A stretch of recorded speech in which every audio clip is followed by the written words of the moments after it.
Muito boa noite a você. Obrigada pela presença conosco em mais uma segunda-feira.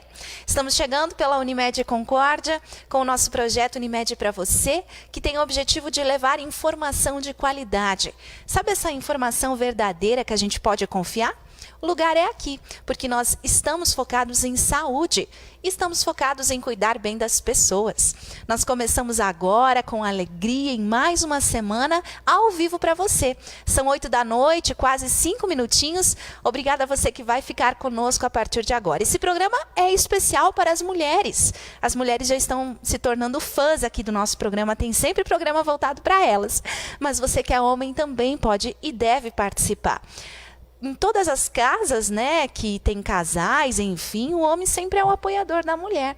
Então, no caso de câncer de mama, esse assunto é sério e precisa especialmente de um apoio também masculino. Então, você é convidado a estar conosco para participar e juntos fazer tudo isso ser ainda mais especial e também ser mais forte, né? Juntos somos mais fortes, é essa força que faz a diferença na vida de muitas pessoas que têm passado pelo câncer de mama ou pelo câncer de colo de útero e também pelos outros tipos de câncer, mas nós não vamos entrar em detalhes hoje.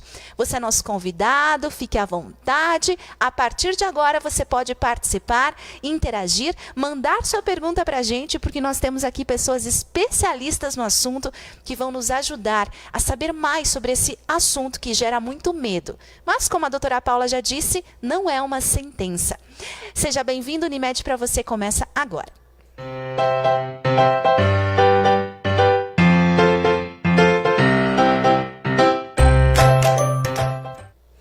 E ao vivo para você, direto da Unimed, nós estamos com a presença do nosso querido Dr. Gilberto Dalmora, que é mastologista, ginecologista, obstetra, e quando o assunto é Outubro Rosa, ele está sempre contribuindo, nos ajudando muito com a informação. Obrigada, doutor, pela presença.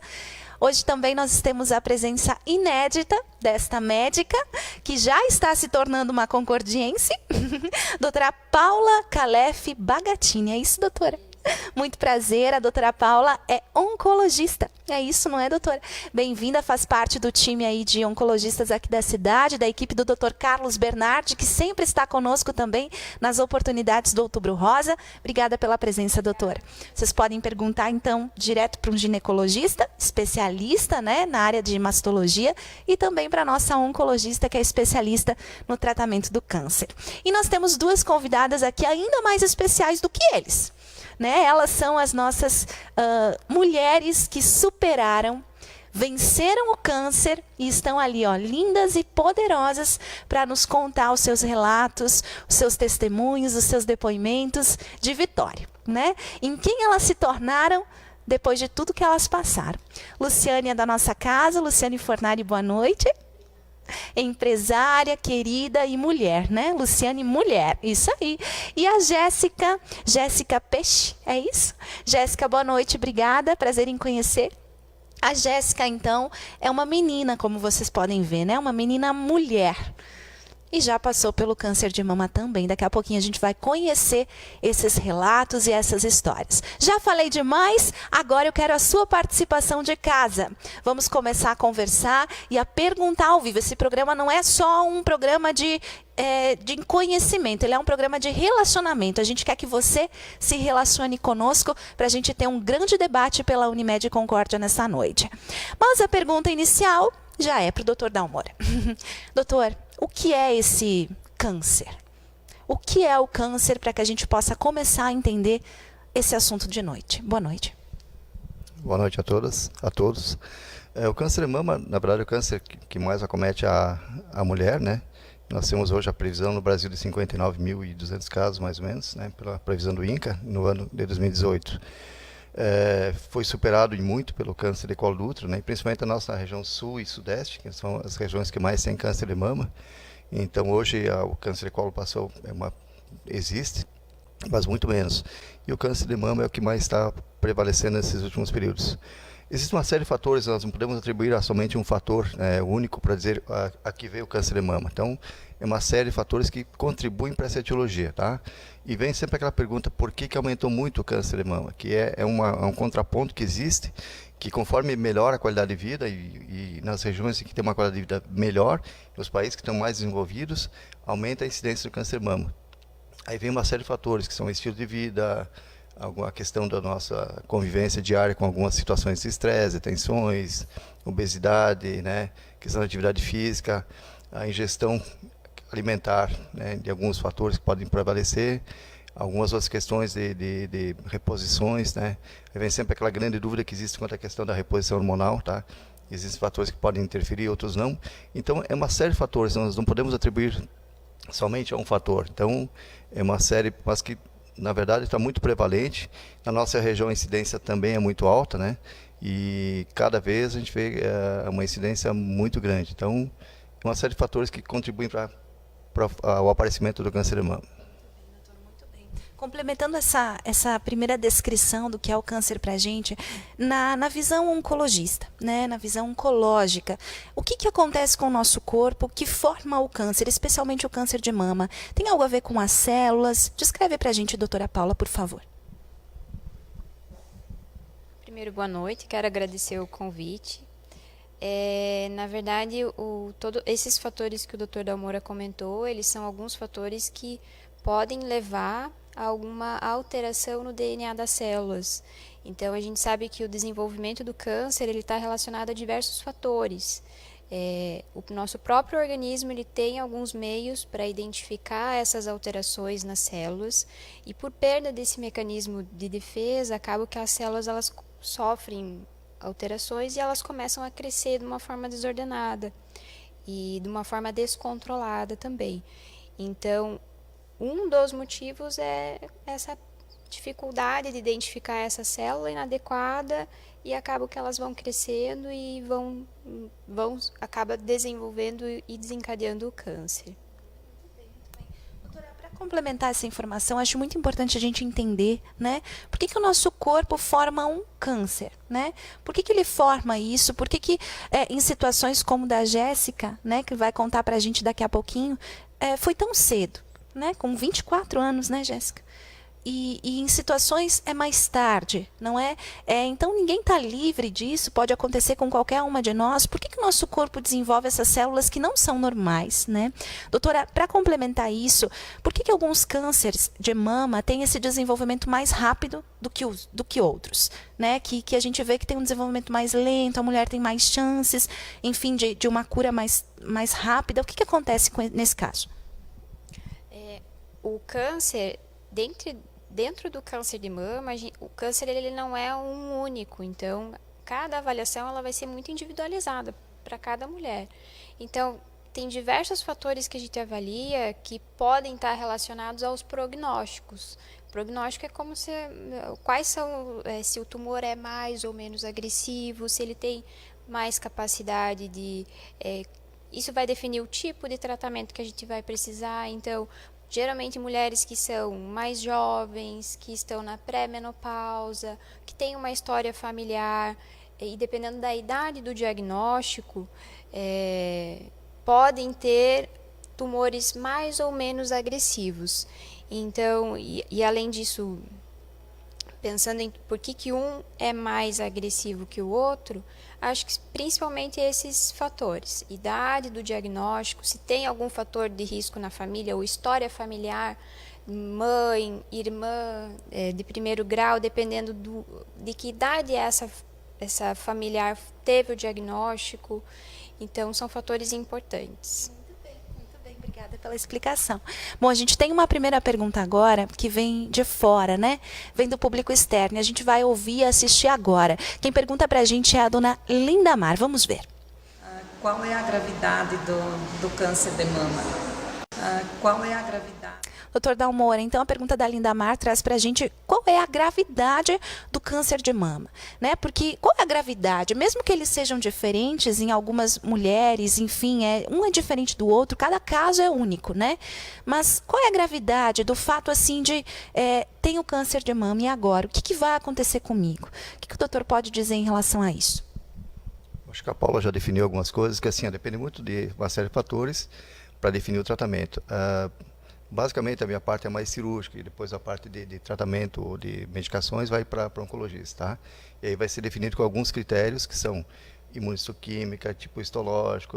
Você vai definir um painel, você vai agregar e vai incorporar esse tipo de câncer em uma série de prognósticos. E a partir daí você vai definir o tratamento que o oncologista vai definir. É isso que eles vão se basear, tá? E existem protocolos para isso que são bem definidos e onde eles vão definir que tipo de medicação que vão utilizar. Tem alguns tipos CRR positivo, CRR negativo, esse hormônio positivo ou negativo, aí entra no tipo de câncer, tá? Então isso que vai definir que tipo de tratamento que vai ser definido. Quanto à parte cirúrgica, você vai definir muito, existe muito um critério para definir, é tamanho da mama com o tamanho do tumor, tá? É uma coisa que você vai tentar definir para definir que tipo de cirurgia que você vai abordar. O que está se fazendo hoje, cada vez mais, são cirurgias conservadoras, são cirurgias oncoplásticas, tá? Que cada vez a gente faz mais tentar. Você introduz alguns protocolos de cirurgia, que seria a plástica, mas que nós sempre deixamos bem claro um fator, que o importante é definir e tratar a doença primeiro. A parte estética ela vem num segundo plano. Então, nós tentamos associar técnicas que você vai deixar a mama com padrão de mama adequado, tentar fazer o mais conservador possível, mas nunca esquecer uma coisa, primeiro tratar a doença. Tá? O nosso foco não é estética, é a doença. Mas como existem muitas variações de técnicas, nós podemos utilizar dentro dessas técnicas o que vai se melhor adequar para aquele tamanho de tumor, localização, qual o quadrante? O quadrante mais comum que nós temos são os quadrantes externos, na mama principalmente esquerda ou na mama direita. Então, existem outros quadrantes, um tumor central de mama, você vai ter, limita muito o que você vai fazer, tá? A proximidade da questão da areola mamilo, você tem que ter uma margem cirúrgica adequada para o oncologista depois poder fazer um tratamento adequado. Então, é um trabalho em conjunto, na verdade. Eu acho que a coisa é um trabalho multidisciplinar, não é um trabalho isolado, tá? Que depende muito de como é que eu vou entregar em boas condições uma técnica adequada para o oncologista, para ele depois dar um tratamento sequencial, sempre lembrando que dependendo se for fazer um tratamento que seja conservador, você vai ter que fazer uma radioterapia depois, tá? Então, e o tipo de químio depende desses outros critérios que a Paula já definiu algumas coisas. A gente já entrou um pouquinho na parte de tratamento, depois a gente vai falar mais sobre isso, né? Mas enquanto isso eu quero conhecer um pouquinho mais essas duas mulheres que estão aqui, né? Vamos guardando informação aí, eu quero saber mais sobre a questão de prevenção e também de diagnóstico, né? Porque a gente sabe que é muito importante que a mulher se descubra o problema cedo. Quanto mais cedo, maiores as chances de cura. Essa frase é do doutor, né? Eu sempre copio ela. Lu, primeiro é o tratamento, depois é a estética. Você passou por isso? Hoje você tá linda, né? Maravilhosa. Mas a gente até viu uma foto sua com a touquinha, né? Os lenços, cabelo nunca deixou de ter, né? Cuidou bastante. O que você lembra dessa sua fase de conquista e superação? Então, primeiro, boa noite, obrigado pelo convite, é sempre uma honra, e principalmente uma honra de falar com as mulheres, né? Que acho que essas que realmente faz com que o porquê que a gente esteja aqui, exponha, porque é um momento muito dolorido na vida da gente, né? Por mais que eu brinquei aqui quando ela falou que eu estou bonita, mas é uma coisa que justamente que eu posso, acho que, falar sobre isso um pouquinho, Karine, porque o câncer, ele tem uma coisa muito interessante na vida de uma mulher, no caso, para mim foi, né? Então, e eu gostaria de que aquelas que talvez estejam passando por isso, pensem um pouquinho nisso que eu vou falar. Eu tive câncer aos 38 anos, quando a gente foi diagnosticada. O doutor Dalmoro e o doutor Carlinhos, que me trataram, são como uma grande família. Foi assim que eu me senti dentro da Unimed, em todos os sentidos. E muito apoio da família, né? Que isso fez toda a diferença, amigos e tudo mais. Mas o câncer, enfim, ele me libertou de uma coisa muito importante, que é nós mulheres, que é aquela coisa dos paradigmas que a beleza nos impõe, que a sociedade nos impõe. Então, eu acho que se eu não tivesse passado por isso, talvez eu ainda estasse muito presa a isso. Eu estaria muito escrava, nesse sentido de que o quanto a gente tem que estar bonita, do quanto a gente tem que ser uma modelo, do quanto a gente, para ser uma mulher, para ter referência, para ser pela sociedade ser colocada como, principalmente, uma mulher de sucesso, né? Então, esses padrões que a sociedade, de certa forma, coloca, hoje eu não tenho problema nenhum em dizer que sou uma mulher que fiz mastectomia total e que me acho uma mulher muito bonita, muito sexy. Então, quer dizer, isso não mexeu com a minha feminilidade, né? Eu acho que isso é uma coisa que vai muito da cabeça da mulher. Então, por isso, se alguma das mulheres que estejam nos ouvindo hoje esteja com dúvida sobre isso, não tenha dúvida sobre isso. Você é um ser único e você é linda, do jeito que você for. A beleza ela vai estar sempre contigo em qualquer momento, seja gorda, seja magra, seja careca, cabeluda. Tire proveito desse momento e se descubra como mulher. Se divirta um pouco com isso. É difícil, dói. Tem vários processos dentro do tratamento que é muito sério e que cada diagnóstico é um diagnóstico. E não é fácil passar por isso. Não estou dizendo que é brincadeira, né? Que tem uma seriedade aí. Mas, ao mesmo tempo, como você vai passar por isso, que eu acho que empiricamente, não falando cientificamente, né, como eles falam cientificamente, todos esses padrões de genética, eu era uma mulher que me cuidava na saúde, fazia exercício físico, pelo padrão eu não era uma mulher gorda, mas na história genética da minha família era muito grande. Então, não estou dizendo que a prevenção, o cuidado, exercício físico, não, todos temos que ter por outras coisas também. Mas que aos 38 anos aconteceu isso comigo, eu fui contemplada. Então, como você vai fazer? Né? Do limão uma limonada? Então, mais ou menos nesse sentido. Maravilhoso, Lu. Especial também, né? Parece fácil, né? Chegar nessa fase. Quantos anos faz? 7 anos. 7 anos. Então, já recebeu a alta dos 5 anos. Doutor Dalmora, para a gente complementar isso, fatores de risco. A Lu falou, né, o caso dela, 38 anos. Ela é jovem, ela ainda está abaixo do que é, né, a gente conhece como uma recomendação para exames, enfim. E antigamente parece, né, até estava acompanhando uma palestra semana passada na Unicred, parceira da Unimed, que o Dr. Carlos Bernardi falava sobre essa questão de antigamente parece que as pessoas diziam, eu faço parte do grupo de risco, eu não faço mais. Existe isso ainda, doutor? Existe, porque 38 anos é muito cedo, 24 é mais ainda. Isso é um grupo de risco? Conta pra gente e descreve melhor essa parte. A questão existe um fator que você vai fazer uma investigação de rotina. Mas aí entra a questão história familiar, dependendo da história familiar. Se você tem uma história familiar bem positiva, você começa a investigar antes, tá? Então você muda o teu protocolo. Então não existe uma regra padrão. Existe aos 24 anos, existe aos 16 anos, que eu já peguei pacientes com 16 anos com essa mama. Então, assim, são casos raros, mas não servem como protocolo para te fazer um rastreamento de rotina. Mas você vai ter que, às vezes, mudar um pouquinho aquilo que você vai fazer. A Lu colocou a questão, ela já tinha uma história familiar já também presente. Então, isso você modifica o protocolo um pouquinho. Como regra, existe uma idade que você vai começar a fazer a investigação. Os fatores de riscos, eles predispõe a uma determinada alteração. Não quer dizer que exatamente você vai ter essa alteração. É um sinal de alerta, porque aí entra a questão obesidade, atividade física, a questão do uso de algumas medicações, tá? A história familiar, positiva ou não, tá? E aí sim, entra esses critérios que são fatores de risco. Mas assim, na grande maioria são casos que existe um primeiro tumor naquela família. Então, a história familiar, ela é positiva sim, mas em muitos casos, não sei se o caso se tinha alguma história familiar ou não, também tem, mas assim, na grande maioria são casos que você tem o primeiro caso, é a grande maioria, né? Então isso não quer dizer que mesmo você não tem, e tem pessoas que não têm fator de risco, você vai ver, mas acontece o carcinoma. Então o que a gente sempre pede? É prevenção, né? Prevenção, acho que esse é a grande questão. Na verdade, eu sempre digo uma coisa, que as mulheres fazem a prevenção muito melhor que os homens, né? E sempre lembrando o fator também que existe o câncer de mama em homens. É raro, mas acontece. Tá? Então, é um sinal de alerta também. Então, o que ele falou, existem alguns familiares que estão acompanhando em casa, eu acho que assim, existe, é um fator de risco também que tem, alguns casos podem ter carcinoma de mama também no homem. Então, o fator de risco é um sinal que é um sinal de alerta. Agora, não é o único sinal que nós vamos observar. A mulher tem que fazer a sua prevenção periodicamente, dependendo do que você vai fazer o diagnóstico. Hoje nós temos exames e imagens que nos auxiliam para fazer um diagnóstico cada vez mais precoce. Hoje a gente faz muito diagnóstico de carcinoma in situ. que é um carcinoma que não é o invasor, que é o carcinoma in situ. Então, modifica muito isso. Isso quer dizer o quê?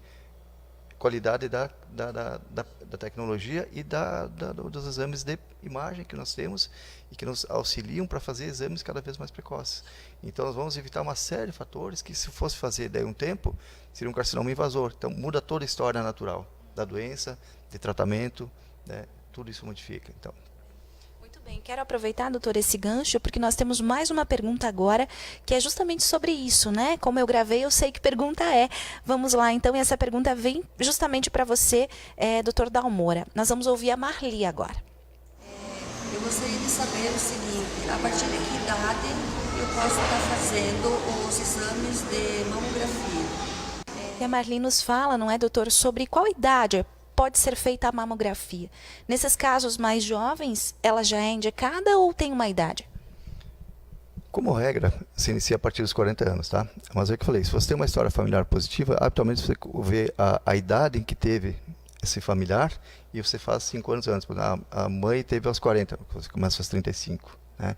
Aí você vai ter um critério para daí começar a fazer com mais precocidade. Aos 20 anos pode fazer mamografia. Não existe uma contraindicação, mas a mama é tão densa que ela não vai nos auxiliar. Então, você modifica assim em pacientes muito jovens, às vezes a mamografia pode não nos auxiliar, não revelar. Aí existe aquela velho paradigma que tem, mas por que fazer mamografia? Por que não posso fazer só ultrassonografia? Porque existe uma série de fatores que vão aparecer, acho que depois nós podemos comentar mais em diagnóstico, alguns sinais que vão nos mostrar que somente vão aparecer na mamografia. Por exemplo, uma coisa chamada microcalcificação. O que é microcalcificação? Imagine um monte de uma página branca com um monte de pontinho de caneta. Pegar uma caneta e fazer um monte de pontinho, isso é microcalcificação, para as pessoas terem uma noção. Isso pode aparecer, e dependendo do aspecto que elas tenham, da morfologia delas, elas podem nos indicar um câncer, que você não vai palpar, a gente, no exame físico você não palpa, só vai aparecer na mamografia. Então, existe aquela questão, por que não fazer umas...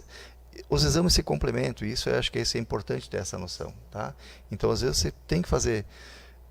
Pode não ser o melhor exame ainda, mas ainda o exame de rotina para rastreamento ainda é a mamografia. Tá? Auxiliado por outros exames, seja a ultrassonografia e, em alguns casos, a ressonância. E tem aquela questão também da primeira identificação através do toque, né? Não é tão eficaz, mas pode ajudar, né, doutor? Eu sempre saliento que assim, o autoexame de mamas, por que ele é importante? Se você conhece bem a tua mama, você faz periodicamente o teu autoexame, você não tem que saber que existe uma alteração, você tem que saber, tem uma modificação aqui. Não há necessidade de saber o que é, mas você vai procurar teu médico antes. Porque o que acontece? Existe aquele carcinoma que acontece nos intervalos das consultas. Você pode ter feito uma consulta há 3 meses atrás, fez exames, fez rotina, está tudo bem. E pode aparecer. Não é tão comum, mas pode aparecer. Então, se você fez seu autoexame e tu conhece tua mama, na palpação, sempre é importante fazer após o período menstrual. Isso é importante que a mulher faça sempre pela densidade da mama. Habitualmente o 5º ao 10º dia é o melhor, tá? Mas eu não menstruo mais, estou na menopausa. Escolha um dia do mês e faça o autoexame. Porque a partir do momento que você conhece a tua mama, você sabe identificar. Existe uma alteração na mama, eu não sei o que é, você não precisa saber. Você vai consultar antes para ser investigado. Eu acho que esse é o grande enfoque que se dá para o autoexame de mamas. Muito obrigada por enquanto, doutor. Obrigada por enquanto. Agora a gente vai conhecer um pouquinho da história da Jéssica. Né? A Jéssica, a gente viu ela, eu vi a primeira vez, hoje é a segunda vez que eu lhe vejo, mas a primeira vez eu vi você num vídeo que foi divulgado nas redes sociais por uma empresa aqui de Concórdia. Você estava ainda, né, com um lencinho no cabelo, e faz quanto tempo isso? 1 ano e pouquinho? Uhum. Jéssica, você falou agora para o doutor e já falava para mim que o caso do seu câncer, você foi pega totalmente desprevenida, porém você tinha, sua mãe que teve, né, tinha essa questão hereditária, genética. E foi realmente, você não se deparava com essa possibilidade, você não tinha nunca pensado nisso? Conta pra gente um pouquinho da sua história. Boa noite, muito obrigada pelo convite, estou bem feliz em estar aqui. Eu fui diagnosticada bem precocemente, graças ao autoexame. Eu não tinha sintomas, mas não que eu não desse atenção, mas devido à minha idade eu acreditei que não pudesse ter, ou que talvez não fosse câncer, por exemplo. No banho mesmo eu descobri. Como não dava sintomas, eu descobri um carocinho. E ele era bem palpável. Então, graças a isso, de imediato, acreditei que não fosse nada. Mas, devido a minha mãe ter tido, a gente, associamos e fui atrás de fazer os exames e tudo mais. Aí eu fui diagnosticada. Eu tinha 24 anos na época. Estava para me formar, estava acontecendo tudo na minha vida, estava iniciando muitas coisas. Por ter sido precoce, eu tive a opção pelo médico de ou fazer o tratamento antes ou a cirurgia antes, mas eu teria que fazer todo o processo de qualquer forma. Então, minha formatura seria uns 2 meses depois de eu ter descoberto. Então, a gente optou, eu até não ia fazer a formatura, ia cancelar tudo, mas quando eu recebi o diagnóstico, de imediato eu tive a negação, e a negação não me permitiu ver de momento, mas depois eu repensei melhor e eu vi que eu poderia fazer depois, então não teria problema, né? Eu não deveria parar minha vida por isso. Então fiz a cirurgia, tirei só um quadrante, tinha 2,3 centímetros mais ou menos.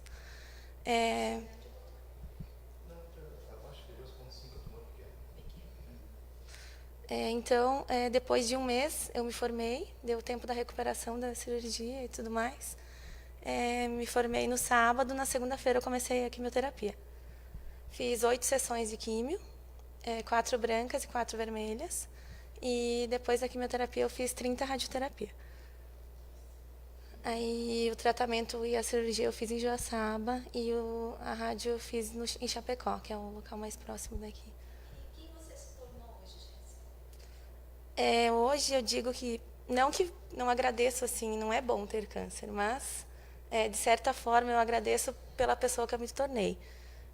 Antes eu dava muito valor, eu era muito vaidosa, eu dava valor extremamente, como o aluno mesmo falou, eu dava muito valor para coisas fúteis, assim, que hoje eu vejo que não tem tanto valor assim. Meu cabelo para mim eu acho que para qualquer mulher de certa forma a autoestima a gente tem que se sentir bonita, né? Até pelos padrões de beleza da sociedade e tudo mais. Mas isso me transformou em uma pessoa melhor e me fez ver as coisas de uma forma diferente. Isso eu agradeço por ter tido, de certa forma. Você está mais bonita hoje, viu? É só olhar as fotos da Jéssica. Dá para buscar você no Facebook para o pessoal lhe conhecer? Jéssica Peste, né? É uma nova mulher. Justamente sobre isso, a gente vai começar a falar agora, que é essa questão do tratamento, né? Quimioterapia, o que ela faz com uma mulher, a própria radioterapia, a cirurgia, enfim. Não foi fácil, né, Jéssica? A quimioterapia provoca alguns efeitos colaterais, né? Ela falou sobre 2 tipos de quimioterapia e da queda do cabelo. Vai guardando essa informação para a gente. Nós temos uma pergunta do público enquanto isso, doutor Dalmora, que fala justamente sobre algo que você citou antes. É da Kellen. Boa noite, Kellen. Boa noite a todos. A gente não está ausente a vocês, a gente está vendo todos os comentários. A Sandra que participa, o Marcos, a Cirlei, a Marcela, a Graciela, boa noite a todos vocês. Mas a pergunta da Kellen trata o seguinte: gostaria de saber qual a relação do câncer de mama com a reposição hormonal. Doutor, o que é isso? Essa é a grande dúvida que sempre vem à tona quando se fala em câncer de mama. Na verdade, assim, existem alguns trabalhos associando ao câncer de mama com a questão da reposição.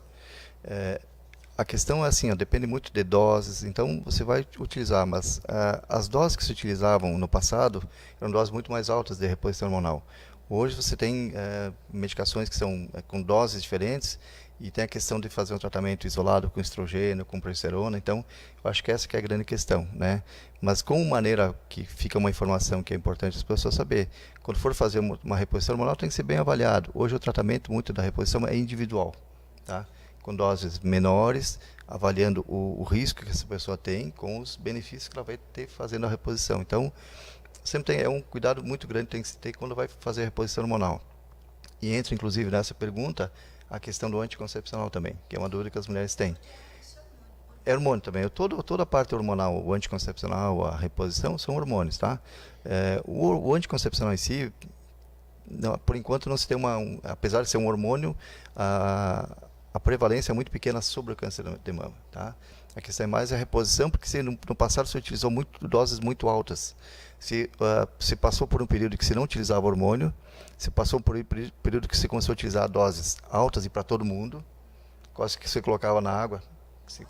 Não, mas teve um período, por um bom tempo, isso, mais que 5 anos que você vai fazer, e com doses altas. Então, assim, hoje se mudou muito os critérios para utilizar, que isso possa ter um benefício, se avalia muito bem a pessoa antes para ver os critérios que tem fatores de risco, se tem alguma alteração na mama, dependendo, você vai dizer, olha, não vai utilizar, que pode ter algum desencadeamento de alguma alteração. Então, a questão da reposição sempre tem que ser muito bem cuidada.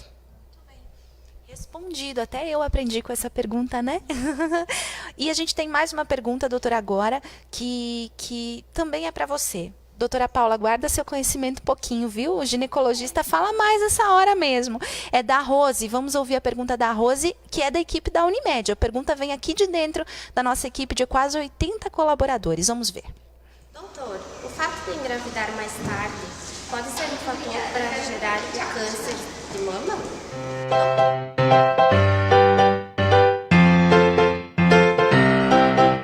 Voltar esse câncer de mama? Aí vem essa questão que nós estávamos comentando, o estilo de vida das pessoas que acabam modificando, tá? Então, tu retardar, né, uma gravidez após os 30 anos, a questão de tu amamentar ou não, são fatores que você vai entrar em fatores de risco, tá? Então, porque você vai ficar muito mais tempo sobre a questão do efeito hormonal. O que acontecia no passado? Se vocês lembrarem, as mulheres tinham 10, 12, 15 filhos, né? Depois, começavam muito cedo, ficavam muito tempo amamentando, ficavam em amenorreia, que a gente chama, quer dizer, sobre o estímulo hormonal totalmente diferente. Então, isso nos fatores que também se interfere muito, mas então, retardar a gravidez ou não engravidar, que hoje tem muitas mulheres que acabam não engravidando, também entra nos fatores de risco que aumentam o risco para carcinoma de mama. Então, a gente tem que cuidar com isso também, né, doutora Paula? Muito bem, aproveitando essa questão da prevenção, porque talvez isso também seja um fato de prevenir, né, doutor? Talvez está prevenindo. Tem atividade física, tem alimentação, tem a questão da obesidade também, que é manter um peso, evitar a obesidade, não é? O próprio Dr. Carlos Bernardi falava isso. Evitar o consumo de bebidas alcoólicas também pode ajudar. Enfim, são ideias, né, estudos que fazem com que a gente tenha uma vida mais saudável e a gente possa prevenir esse tipo de câncer, enfim, esse tipo de questão. Doutora Paula, nós já vimos que o câncer ele existe para pessoas mais jovens também, né? Tem como a gente fazer um estudo, por exemplo, o doutor já falou que há toda uma investigação, né? Dá para fazer uma investigação, mas para as mulheres que estão nos assistindo agora, que talvez nem prestaram atenção de perguntar para a família, olha, uma tia teve isso, uma avó teve isso. Essa informação está mais associada aos parentes mais próximos, né? Essa investigação começa por quem? No câncer de mama, a gente geralmente quando se faz uma avaliação do histórico familiar, é muito mais importante os familiares de primeiro grau, mas além disso a gente avalia várias gerações e de ambos os lados, tanto do lado materno quanto do lado paterno. E a gente não avalia apenas o câncer de mama.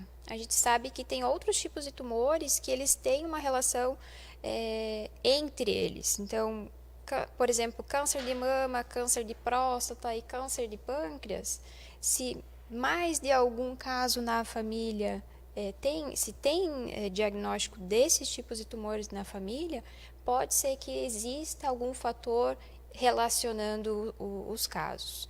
Mas, claro, a gente precisa fazer uma avaliação de faz como se fosse uma árvore genealógica mesmo. Avalia desde mãe, pai, irmãos, tios, avós. Então, faz uma avaliação bem completa. Uhum. Lu, aproveitando essa oportunidade, você falava que a sua filha fez exames hoje. Quantos anos tem a Ana? 24 anos. É uma preocupação sua ou dela cuidar da saúde? Então, isso é uma preocupação que virou da família toda, né? Justamente por causa de minha avó, minha tia e eu. Então, agora qualquer coisinha já é algo que chama atenção. Então, isso é um dilema que a gente acaba vivendo depois, né? Acho que acredito que todos os pacientes, que qualquer manchinha, qualquer carocinho, a gente está lá visitando o médico, né? Por isso que eu digo que eles viram a nossa família. Porque eu mesma, aquilo que o doutor falou, eu acho muito importante tocar nisso sobre o diagnóstico, por isso a minha filha fez, e a gente não mesmo poupa nisso, no sentido de diagnóstico, porque o meu, além dessa questão familiar, foi feito, eu descobri também no banho, e foi 6 meses depois da minha mamografia. Então, assim, foi muito louco o que aconteceu. Por mais, para mim também me pegou de surpresa. Então, por isso, o diagnóstico, acho que ele é uma ferramenta hoje que ela tem que ser muito utilizada e muito difundida, né? E as mulheres não têm que ficar acreditando, porque a gente vê muito fake news hoje no WhatsApp e tal, falando que isso é uma coisa que faz mal para a saúde da gente. Ao contrário, eu só estou aqui hoje porque eu fui diagnosticada. Quer dizer, senão eu não teria que ter, né, essa oportunidade de estar aqui. O quanto isso tinha sido, né? Qual seria a minha sem tratamento, né? Então, quer dizer, acho que hoje o diagnóstico, mesmo aos 24 anos, que nem ela fez hoje, por acaso, esse exame, me deixa mais tranquila. E meu filho e minhas filhas, enfim, todas as pessoas, eu acho que isso é uma coisa imprescindível, né? E que deve se cada vez mais, inclusive, desenvolver tecnologias. E eu sou da área de tecnologia como empresária, e acho que nós vamos ter muita coisa nova, boa surgindo por aí, né? Então eu vejo que isso é um passo muito importante que a gente precisa dentro da medicina. Inclusive, né, o câncer é uma questão, até o próprio tratamento, não é, doutores? Depende muito da tecnologia para a gente ter mais chances de vida, né? A partir do momento que a gente está diagnosticado. Desde a da parte do diagnóstico, né, fazer o exame. Aqui na Unimed a gente faz os exames de imagem, então a gente vê casos assim quase que todos os dias, né? Mas são histórias de superação e não de sentenças, não é, doutora Paula? Mas existem esses exames e na parte do tratamento, o doutor vai falar também, e na parte de tratamento também, medicações, dependem de tecnologias, né? A gente tem medicações hoje aqui em Concórdia para tratamento quimioterápico, por exemplo, que são medicações que são novidades, inclusive em outros países, porque é possível trazer para cá e cuidar das mulheres aqui. Doutor? Só gostaria de fazer um relato que os cabelos brancos ajudam para algumas coisas, às vezes. Então, assim, eu peguei a fase de tratamento de mama, em que só existia um tratamento, que era uma mastectomia de Halsted, que era uma cirurgia que se fazia a remoção completa da mama com músculo peitoral. Uma cirurgia extremamente mutiladora. E só tinha isso para fazer. Fazia, esvaziava toda a axila, tirava. Quanto mais inflamado se fazia, uma cirurgia extremamente agressiva. E ela foi mudando. Então, quando eu estava na época da residência, eu assisti a palestra do Dr. Humberto Veronese, que revolucionou a questão da mama. Ele vindo falar sobre a cirurgia conservadora de mama. E aí todo mundo começava a ficar, mas isso aqui dá certo, não dá certo? Será que vale? Então, e foi vendo. E hoje, assim, e aquilo que eu falei, hoje a gente está começando a falar em oncoplástica de mama. Tá? Então, foi uma mudança muito grande, a parte de mama evoluiu muito. E aí vem também a questão até do tratamento oncológico, também das medicações disponíveis. Hoje não existe mais, mas eu vou me tratar aqui, eu vou me tratar. A disponibilidade de técnicas cirúrgicas, de medicamentos, ela existe em qualquer local. Eu acho que assim, você não vai tratar aqui ou outro local, a medicação é disponível, depende do protocolo que você vai utilizar, do tipo histológico, do painel que você vai definir, você vai tratar igual. Então, acho que isso é importante as pessoas terem essa noção, que há muito tempo, mas isso aqui existe aqui, não existe lá. Não, hoje não tem mais isso. Então, a disponibilidade dos meios de tratamento e de diagnóstico são iguais. Obrigada, doutor. Grande contribuição. Bom, entramos na parte de tratamento agora, né? Vamos para a parte final da nossa transmissão. Obrigada a você que está assistindo, mas ainda temos algumas coisas para falar aqui. O primeiro passo, então, é essa descoberta do câncer, não é, Jéssica?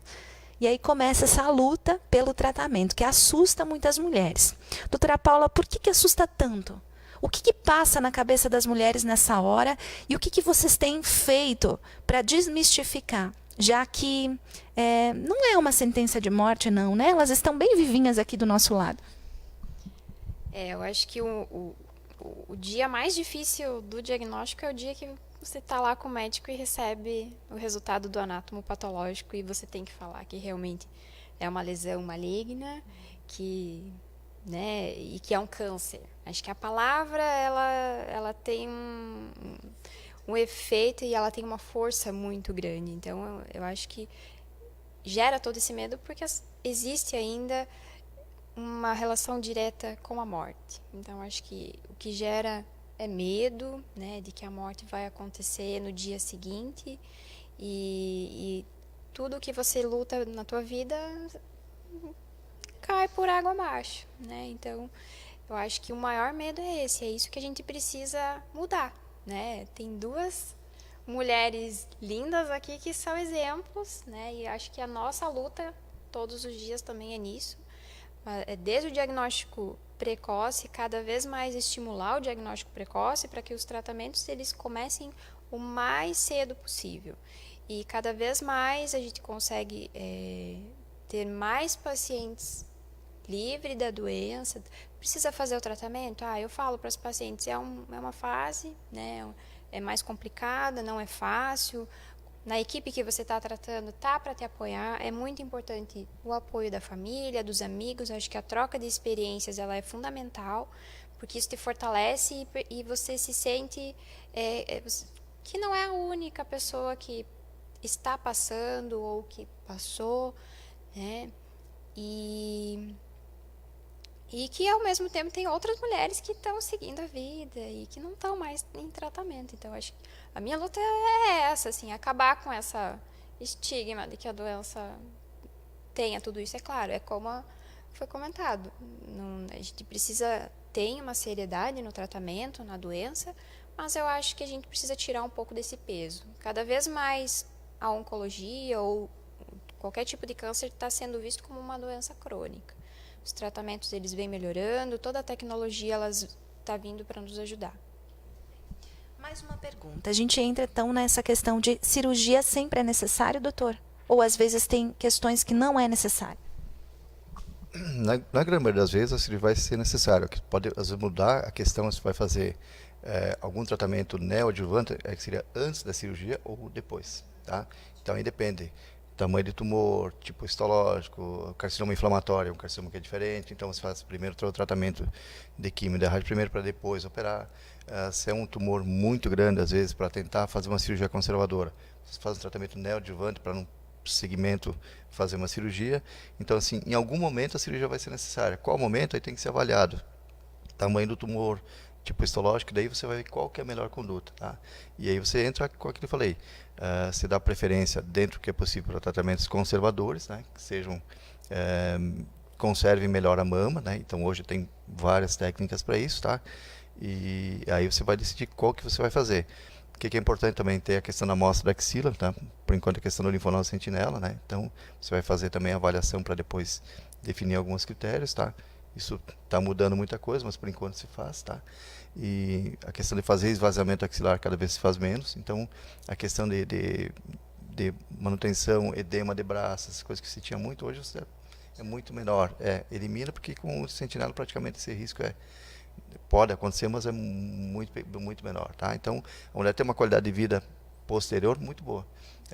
Eu acho que uma coisa importante, que a Lu comentou, isso é importante, isso é a maneira como a pessoa encara a sua doença e como faz muita diferença. Isso a gente percebe no dia a dia.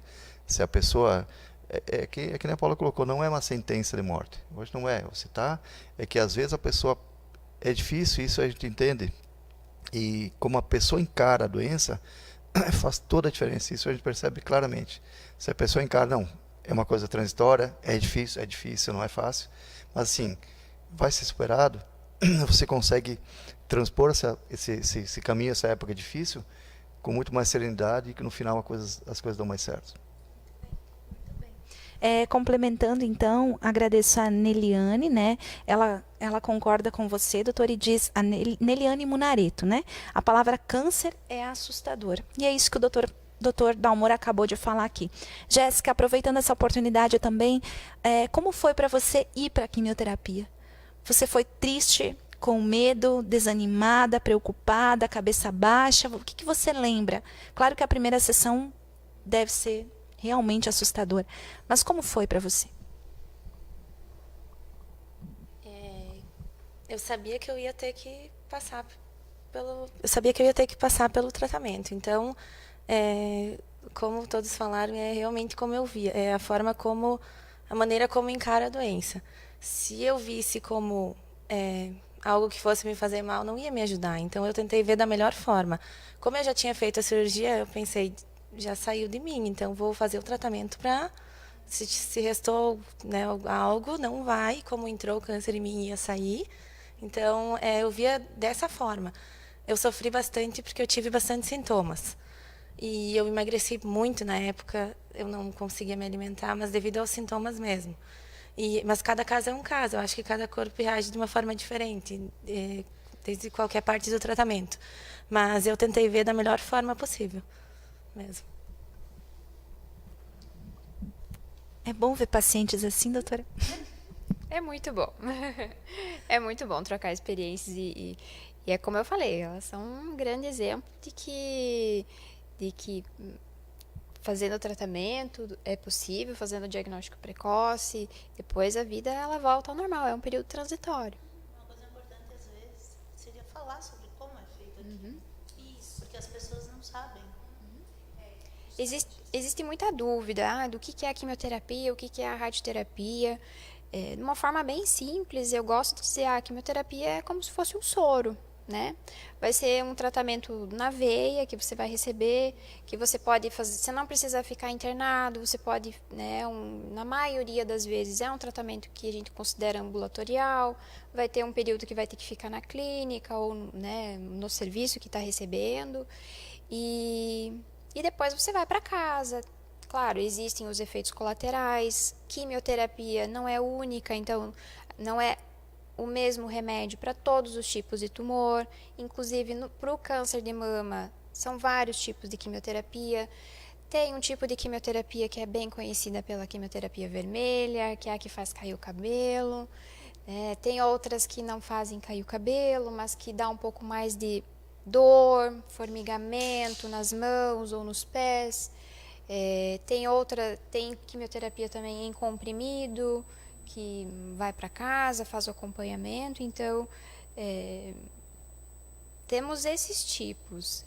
E perguntou sobre o primeiro dia, eu imagino que o primeiro dia deva ser um caminhão de informação, né? E que você absorve pouco do que é falado, porque você conversa com o médico, conversa com o enfermeiro, daí conversa com o nutricionista, e você sai de lá perdido. Né? Então, mas...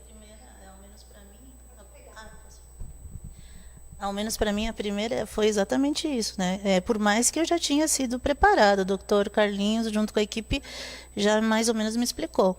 E aí tu chega lá, ok, aí tu vê que realmente o problema da quimioterapia é o depois, é o sintoma, né? E aí então aí é que você tem que estar preparado, exceto como a minha avó, na época dela, o tanto da tecnologia, ela tinha que fazer as quimioterapias ali até Porto Alegre, fazia quimioterapia e já voltava, desculpa palavrão, mas já voltava vomitando, porque já era uma coisa muito difícil. Hoje, o sintoma, no meu caso, que eu fiz a branca, vermelhinha, amarelinha, sei lá o quê, eu tinha no terceiro dia, que parecia um caminhão assim que passou. Mas quando eu fui para a segunda, no meio da quimioterapia, eu já levei pipoca para comer, sabe? Tipo assim, claro que tinha coisas que eu tentava fazer daquilo, tipo assim, eu tenho que superar, eu tenho que passar, então vai ser da melhor forma possível.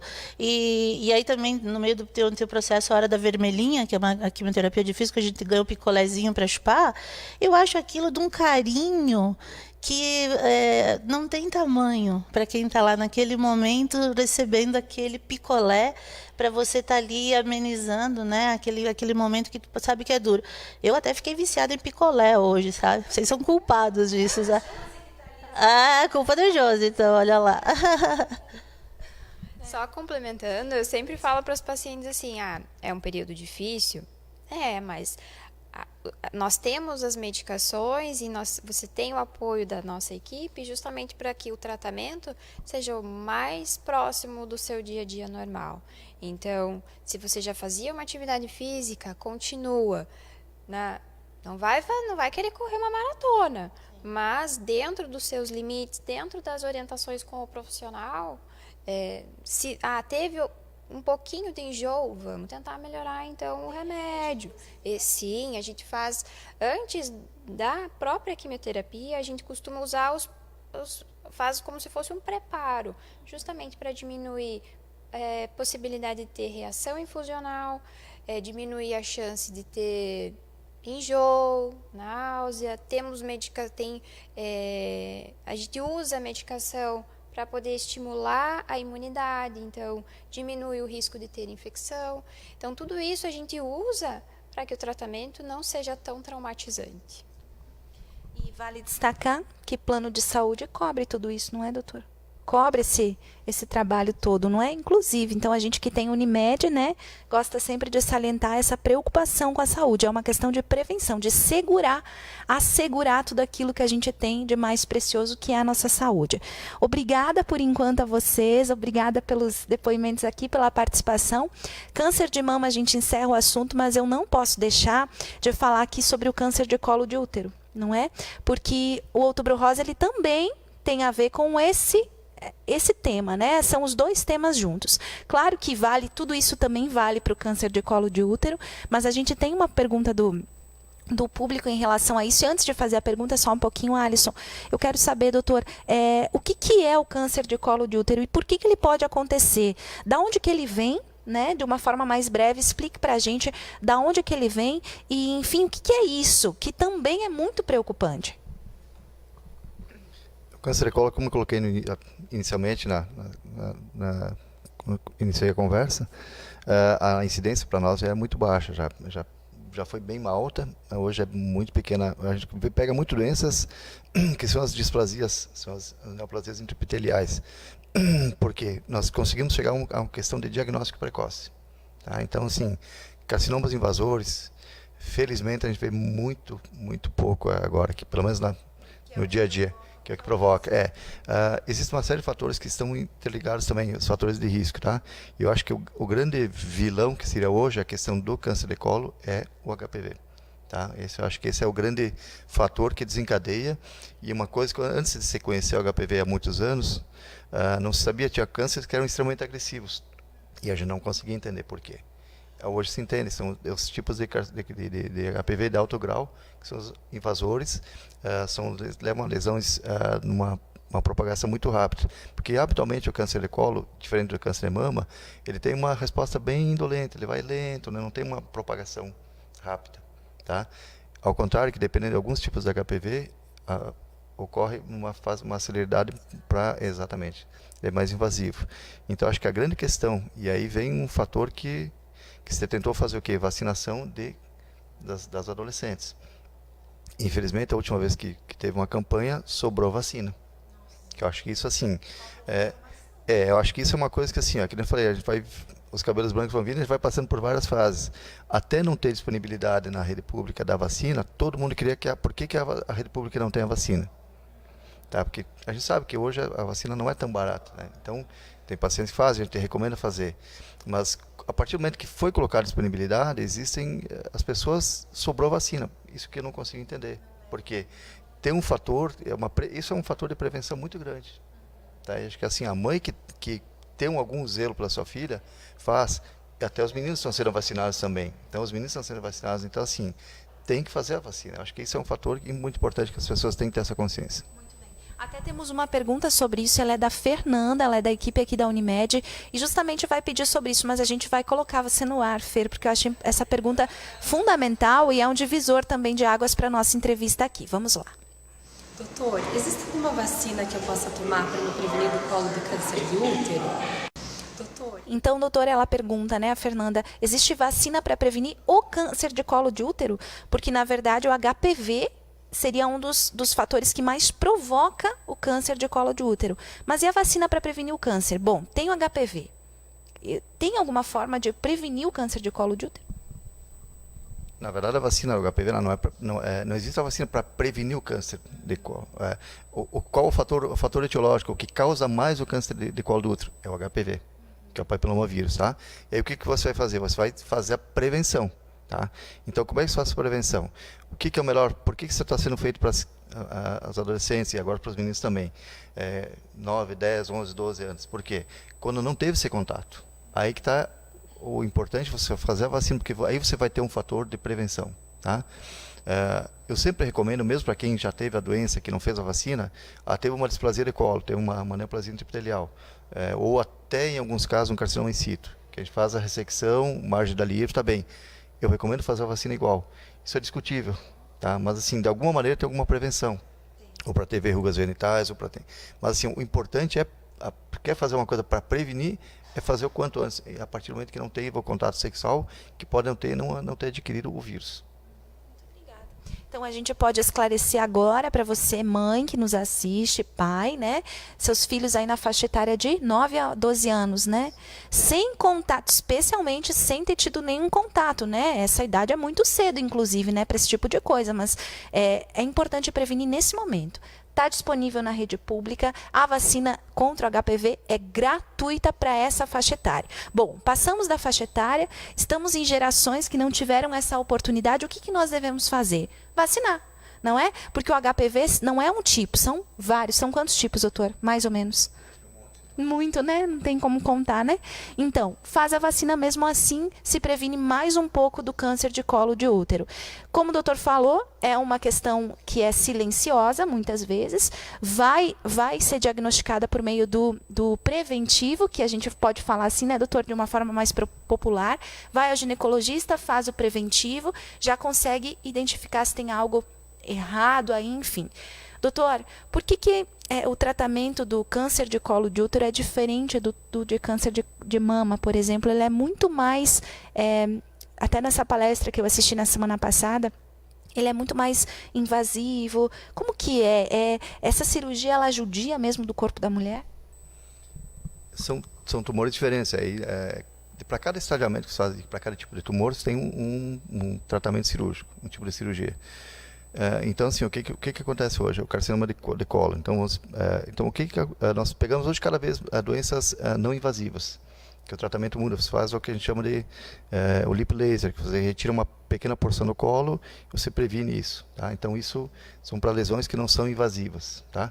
Quando você passa a ser doença invasiva de carcinoma de colo, você tem que ver invasão de paramétrio, a questão dos linfonodos inguinais. Então, são cirurgias maiores. Por quê? Você tem que fazer toda uma ressecção. Não é simplesmente retirar o útero com o colo do útero. Você tem que retirar o útero com o colo do útero, com os paramétrios, que são os ligamentos que ligam embaixo. Né? Tipo assim, para as pessoas terem uma noção é o que sustenta, é o que mantém o útero no seu lugar. Tá? Você vai ter que ter uma amostragem dos linfonodos, né? Que é toda a drenagem linfática. Tá? Está se fazendo também para linfónodo sentinela para colo do útero também, mas se está comprometido tem que fazer uma ressecção. Em alguns casos você faz ressecção de aumento, então a cirurgia vai começando a aumentar e você vai retirando mais órgãos. Né? Então, se tiver invasão de bexiga, pode ficar com sono. Se tiver invasão de alça intestinal, você pode ficar com colostomia. Então, muda totalmente a abordagem cirúrgica, tá? Então, quanto mais precoce, nós voltamos, nós conversamos, mas sempre é importante que as pessoas sempre voltamos a uma coisa: diagnóstico precoce.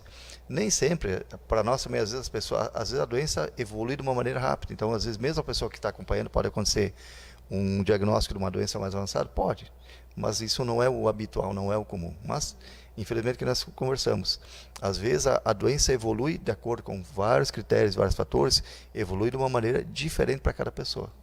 A gente não sabe quem que vai para A ou para B, mas de uma maneira geral ela tem uma evolução, ela tem uma sequência. Então você tem condições de fazer um diagnóstico bem mais precoce. Só me estendendo mais um pouquinho, mas aquilo que eu coloquei. Quando eu cheguei aqui, o que a gente via muito? Carcinoma de colo do útero. É o que se via. Porque não tinha preventivo. Não tinha. Estavam começando, mas assim, se diagnosticava lesões já avançadas. Né? Porque aquela questão de não fazer o preventivo, fazer só de vez em quando, ou não coletar certo. Então, uma série de fatores. E não se via câncer de mama, um que outro. Né? O que aconteceu? Foi acontecendo ao contrário. Você foi melhorando a prevenção, melhorando o diagnóstico, fazendo um diagnóstico mais precoce de câncer de colo. Hoje, assim, você vê muito raramente um carcinoma de colo invasivo, e ao contrário, você vê câncer de mama toda semana. Então, as coisas mudaram, porque mudou também essa questão da prevenção. Muito obrigada, doutor Dalmora. Obrigada, doutora Paula.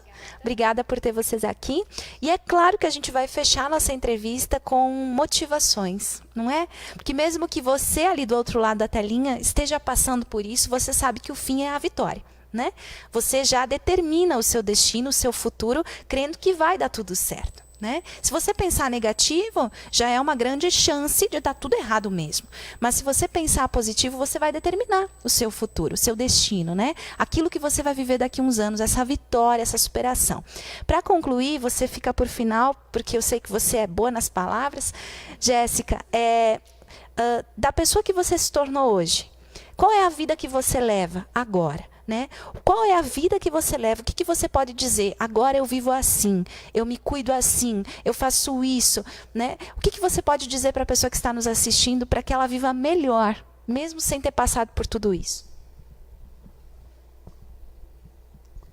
Eu acho que as pessoas não têm que passar por uma situação assim para perceber as coisas que eu percebi hoje.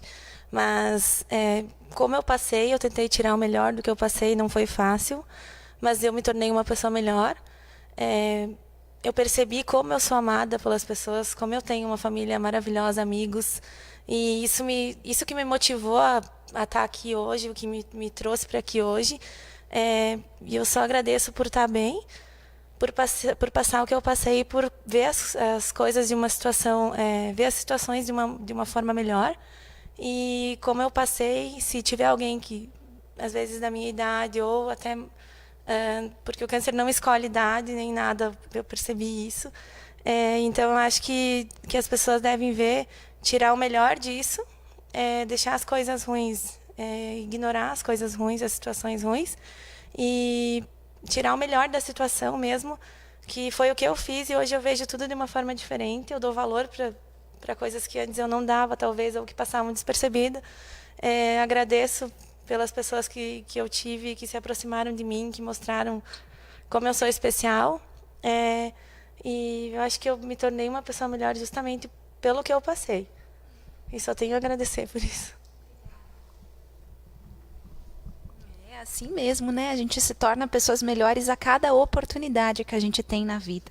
E vai deixando suas marcas. Isso vai servir de muito para muitas pessoas que vão passar ainda. Ela vai ajudar muita gente. Lu, para concluir de verdade, o que você tem a nos dizer dessa vida que você leva agora, que é diferente da vida de antes, eu sei. Totalmente diferente. Eu vou dizer para elas, mulheres, se libertem. Eu acho que é isso que a gente tem que fazer. Se libertem de todas as amarras, de como mãe, como esposa, como filha, como, sei lá, dentro da sua carreira profissional. O céu não é mais o limite. Hoje temos mulheres astronautas. Então, faça aquilo que você quiser fazer. Seja aquilo que você quer ser. E os homens inteligentes apoiem suas mulheres e estejam junto com a gente nessa luta, nessa libertação. Então, se descubra, se cuida, faça e procura fazer aquilo que te dê prazer, porque com certeza aquilo que te vai te fazer dar prazer e vai te deixar feliz, vai bater em cada um de nós que vai estar ao teu redor. Nós vamos ter uma sociedade muito melhor. Nós vamos ter um pensamento co-criativo, co-educativo, que tudo isso vai fazer com que a nossa sociedade cresça. Então, quanto mais nós buscarmos o autoconhecimento, quanto mais nós se cuidarmos, quanto mais nós lutarmos por um planeta melhor, tudo isso vai estar junto no sucesso final de nós quanto seres humanos. Então tenha certeza que você não está sozinha. Se você está passando por isso hoje, ou você ou ele também esteja passando, ou se alguém na tua família esteja passando, muito, muito amor, porque profissionais competentes e tecnologia existe hoje. Então não desista, lute, se coloque, se imponha e viva a vida como se fosse seu último dia, mesmo que você tenha saúde. Sempre, hoje, amanhã e o futuro. Mas o que você tem hoje, tá bom? Beijo para todas e todos. Uau, muito bom. Essa é a Luciane Fornari. Obrigada, Lu. Obrigada, queridos. Jéssica, parabéns. E a você de casa, obrigada por todas essas milhares de pessoas que passaram por nós, todos esses elogios, aqui até palminhas. Muito obrigada a todos. Depois a gente lê e responde, tá? Mas antes de encerrar, eu quero já agradecer vocês e eu quero rodar um vídeo especial, porque na semana passada nós tivemos aqui o jantar das secretárias.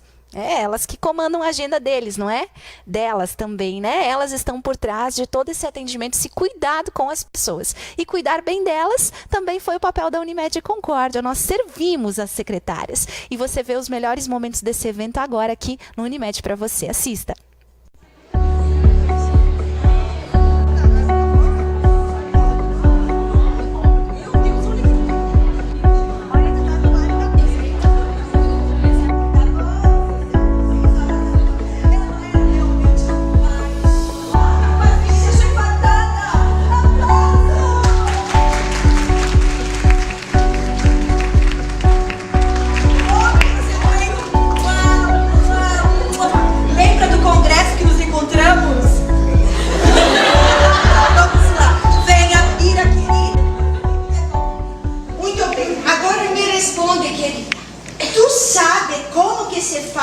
O exame de fezes? Dá para um consultório médico? Febre mata, minha querida! Você tem que ir logo! Por acaso, eu não estou ligando para um consultório médico? Senhora! Desculpa, senhora! O que está acontecendo? Um problema na moça, senhor direito! Dona Dixie!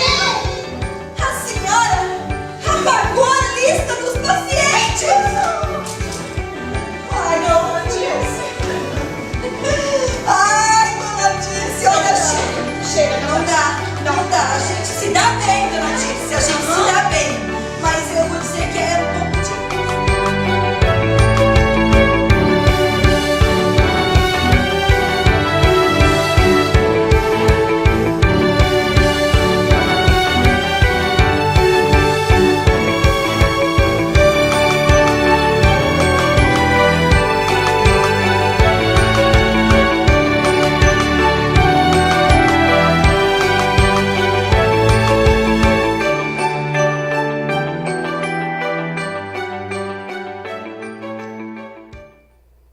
Parabéns a todos e a todas que estiveram envolvidos nessa graça desse evento que foi realizado aqui na Unimed Concórdia. Assim a gente encerra o nosso programa de hoje com mais um recado para você. Mãe e pai, futuros ou não, né? Talvez pais de primeira viagem ou aí pais que estão carregando no ventre aí mais um filho. A Unimed está lançando mais um curso Unibaby, que terá seu início, então, está previsto agora para o finalzinho do mês de novembro. Então, você que tem interesse em participar do Unibaby, que já é um sucesso aqui na nossa Unimed, você pode entrar em contato com a Unimed. Deixa eu achar aqui o telefone bem certinho, encontrei. Caiu no chão, dá licença.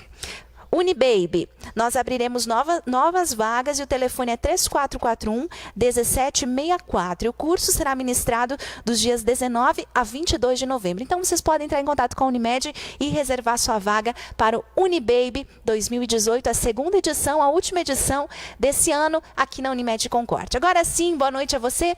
Nos encontramos ao vivo na próxima segunda, às 8 da noite, direto da nossa Unimed, para falarmos de saúde, porque cuidar bem de você, esse é o nosso plano. Uma boa semana a todos. Parabéns, professores!